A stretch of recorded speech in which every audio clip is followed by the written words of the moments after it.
বৃহস্পতিবার সকালে যশোর নার্সিং ও মিডওয়াইফারি কলেজের সামনে বাংলাদেশ ডিপ্লোমা স্টুডেন্টদের আহ্বানে ডিপ্লোমা ইন নার্সিং সায়েন্স ও মিডওয়াইফারি এবং ডিপ্লোমা ইন মিডওয়াইফারি কোর্সে শিক্ষার্থীরা পৃথক মানববন্ধন ও প্রতিবাদ সমাবেশ করেন।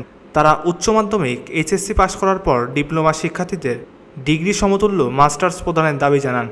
মানববন্ধনে অগ্নিকারপত্র পাঠ করে শিক্ষার্থীরা বলেন, এইচএসসি অতিক্রম ব্যতি রেখে মাধ্যমিকের ঠিক পরেই আমরা 3 বছর ডিপ্লোমা ইন নার্সিং সায়েন্স ও মিডওয়াইফারি কোর্স সম্পূর্ণ করেছি, কিন্তু বর্তমানে আমাদের ডিপ্লোমা ডিগ্রিকে মাস্টার্সের সমতুল্য হিসেবে গ্রহণ করা হচ্ছে না।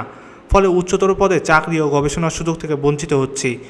সমাবেশে উপস্থিত শিক্ষার্থীরা জেলা প্রশাসক ও স্বাস্থ্য বিভাগের কাছে স্মারকলিপি প্রদান করে এবং দাবি আদায় না হওয়া পর্যন্ত আন্দোলন চালিয়ে যাওয়ার ঘোষণা দেন। তাই না, আমরা এটাকে সংস্কার করে আমাদের এই যে কারিগরি আমাদের যে প্রাঙ্গণে আমি অবশ্যই সাধুবাদ জানাই এবং আপনাদের পেশাকে আমি সেটা বুঝতে পারছি। তো আমরা এভাবে আমরা সব জায়গায় সংস্কার নিয়ে এসে আমাদের যোগ্যতার পর্যায়ে সেই এইচএসসি থাকতেছে। এটা কিভাবে সম্ভব? আমরা